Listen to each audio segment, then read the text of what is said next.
आज बनाने जा रहे हैं हांडी में पंजाबी स्टाइल सरसों का साग। हांडी में सरसों का साग इतना बढ़िया बनता है कि इसे खाने के बाद पेट तो भर जाएगा लेकिन मन नहीं भरेगा। हांडी में बनने के कारण इसमें जो स्मोकी फ्लेवर आया है उसका कोई जवाब नहीं।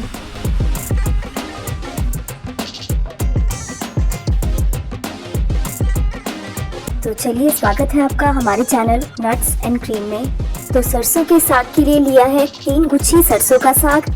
तो जब आप सरसों का साग लें तो इस बात का ध्यान रखिए कि उसमें कोई फूल ना हो, वो बिल्कुल फ्रेश हो, पका हुआ ना हो। 1 गुच्छी बथुए का साग और 2 गुच्छी पालक का साग लेंगे। तो सबसे पहले सरसों के साग को संवार लेते हैं। तो साग संवारने के लिए पास में कोई बड़ा टब या बाल्टी रख लें जिसमें कि साग को धोने का काम भी आसानी से किया जा सके।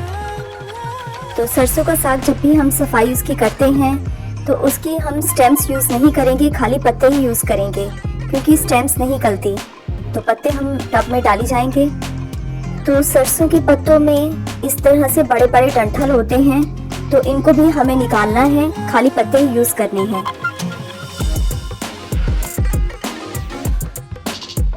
इन डंठल को हम यूज़ नहीं करेंगे।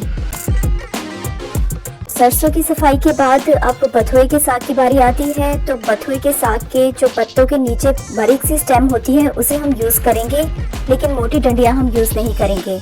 तो बथुए का साग साफ करने के बाद अब पालक की सफाई करते हैं। पालक की स्टेम्स और पत्तों दोनों को हम यूज़ करेंगे क्योंकि इसकी स्टेम्स सॉफ्ट होती हैं, बड़ी जल्दी गल जाती हैं। सरसों, बथुआ और पालक तीनों साग को साफ करके हमने टब में डाल दिया है। साग धोने का तरीका बिल्कुल मेथी धोने जैसा ही है। तो मेथी को किस तरह तोड़कर धोकर तैयार किया जाता है इसकी वीडियो ऑलरेडी मैं शेयर कर चुकी हूँ, उसका लिंक आपको डिस्क्रिप्शन बॉक्स में मिल जाएगा, तो उसे ज़रूर देखिएगा। साग को बहुत अच्छे से धोइएगा, इसमें मिट्टी नहीं रहनी चाहिए क्योंकि मिट्टी होने से सारा टेस्ट खराब हो जाएगा।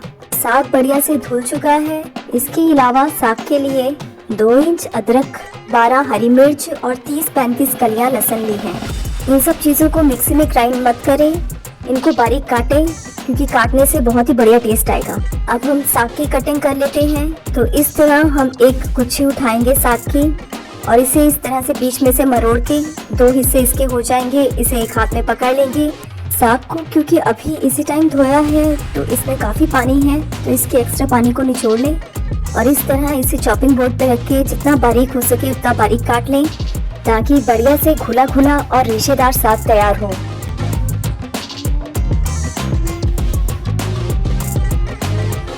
तो आधा साग काट के हमने हांडी में डाल दिया है। आधा साग डालने से ही बर्तन अच्छे से भर गया है। तो इसमें 1 गिलास पानी डाल के इसे चूल्हे पे चढ़ा दिया है। उसे ढक दें। ऐसा करने से साग थोड़ी देर में श्रिंक हो जाएगा।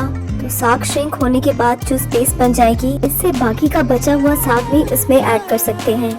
साग श्रिंक होने के बाद इसमें सारा कटा हुआ साग डाल दिया है। साथ ही इसमें जाएगा 1.5 चम्मच नमक। इस टाइम 1 गिलास पानी इसमें और जाएगा। तो 1 गिलास हम पहले डाल चुके हैं और 1 गिलास अब, यानी टोटल 2 गिलास पानी इसमें चला गया है। साथ ही जो अदरक, हरी मिर्च और लहसुन हमने बारीक काट के रखे थे उसमें से आधा हिस्सा हम साग उबालते समय इसमें डाल देंगे और आधा तड़के के लिए बचा लेते हैं। तो इन सब चीज़ों के आधे हिस्से को साग में डालकर हम अच्छे से मिक्स कर लेते हैं।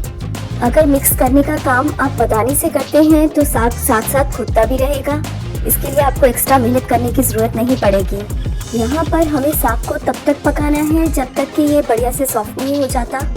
तो इसे ढककर बीच बीच में चलाते रहेंगे। साग को पकते हुए 20-25 मिनट हो गए हैं। तो अब इसे चेक कर लेते हैं। तो देखिए, साग बढ़िया से सॉफ्ट हो चुका है। तो इस टाइम हम डालेंगे एक सीक्रेट इंग्रेडिएंट, कि साग बहुत ही शानदार बनता है। इसको एक बढ़िया सी बाइंडिंग मिलती है और साथ ही इसका टेस्ट भी बहुत बढ़ जाता है। तो ये है आलन यानी मक्की का आटा। तो इस टाइम पर हम इसे ऐड करते हैं। तो मैंने 1.25 कप आलन यानी मक्की का आटा लिया है। ग्राम में ये 250 ग्राम है। यहाँ आपको इस बात का ध्यान रखना है कि आलन एक साथ बिल्कुल ना डालें क्योंकि एक साथ डालने से इसमें लम्स पड़ जाएंगे। तो थोड़ा थोड़ा करके ही डालें और साथ साथ इसे मिक्स करते रहें। तो आलन डालने के बाद साग काफ़ी गाढ़ा हो गया है। तो अब हम इसमें 1 गिलास पानी और डाल रहे हैं। तो यहाँ पर आपको इस बात का ध्यान रखना है कि कच्चा पानी ना डालें, पानी उबाल कर ही डालें। कच्चा पानी डालने से साग का टेस्ट खराब हो जाएगा। पानी डालने के बाद इसे अच्छे से मिक्स कर देते हैं।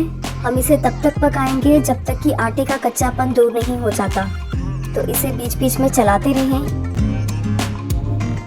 इस 25 मिनट बाद जब इसे चेक किया तो आटे का कच्चापन बिल्कुल जा चुका था, तो साग बिल्कुल तैयार है। तो अब हम इसे चूल्हे से उतार लेते हैं और तड़के की तैयारी करते हैं। तड़के के लिए जो चीज़ें चाहिए वो हैं 2 मीडियम साइज कटे हुए प्याज, 3 मीडियम साइज टमाटर, साथ ही जो अदरक, लहसुन और हरी मिर्च हमने थोड़ी सी बचा के रखी थी तड़के के लिए, उसे भी ऐड करेंगे। तड़के के लिए लोहे की कढ़ाई ली है, इसमें डालेंगे 3 टेबलस्पून देसी घी। तो जैसे ही घी मेल्ट होगा इसमें डालेंगे अदरक, हरी मिर्च और लहसुन।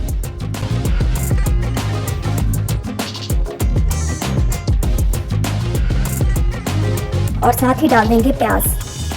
तो इन सब चीज़ों को हम तब तक भूनेंगे जब तक कि ये गोल्डन ब्राउन नहीं हो जाती। कुछ ही मिनटों में प्याज गोल्डन ब्राउन हो चुका है। अब इसमें डालेंगे टमाटर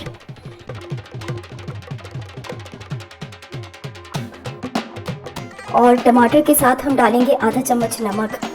तो इस टाइम पर हम इसमें और कोई मसाला ऐड नहीं कर रहे, क्योंकि और मसाला डालने से साग का जो नेचुरल फ्लेवर है वो नहीं आएगा, इसलिए इसमें कोई मसाला ना डालें। नमक डालने के बाद इसे अच्छे से मिक्स करें और इसे ढककर हम तब तक पकाएंगे जब तक कि टमाटर सॉफ्ट नहीं हो जाते। कुछ ही मिनटों में टमाटर बढ़िया से सॉफ्ट हो चुके हैं, तो तड़का बन करके तैयार है। अब इसमें तैयार साग की 6-7 कड़छी डाल लेते हैं। इससे 3-4 कटोरी साग आसानी से बन जाएगा। साग बनाने के बाद आप इसे फ्रिज में आसानी से 7 दिनों के लिए स्टोर कर सकते हैं, लेकिन इसे प्लास्टिक के कंटेनर में स्टोर ना करें, स्टील या कांच के कंटेनर में ही स्टोर करें और कंटेनर एयर टाइट हो, इस बात का ध्यान रखें। और जब भी आपको साग खाना हो, जैसे 2 या 3 कटोरी, तो आप उस टाइम फ्रेश तड़का लगाएं, इससे आपका साग बिल्कुल फ्रेश सा हो जाएगा। तड़के के साथ साग को 4-5 मिनट के लिए पका लिया है, तो साग पूरी तरह से तैयार है। तो अब रोटी की बारी है। तो इसके साथ बना रहे हैं गेहूं आटे से बनी तंदूरी रोटी। तो इस तंदूरी रोटी की रेसिपी ऑलरेडी मैं शेयर कर चुकी हूँ। इसको चूल्हे या गैस पे कैसे बनाया जाए, तो दोनों तरीके मैंने उस वीडियो में बताए हैं। उसका लिंक आपको डिस्क्रिप्शन बॉक्स में मिल जाएगा, उसे ज़रूर देखिएगा। तो फाइनली साग और रोटी को सर्व कर लिया है। तो हांडी में पके पंजाबी स्टाइल सरसों के साग की रेसिपी यदि आपको पसंद आई है तो वीडियो को लाइक, शेयर और चैनल को सब्सक्राइब करना ना भूलें। Thank you for watching.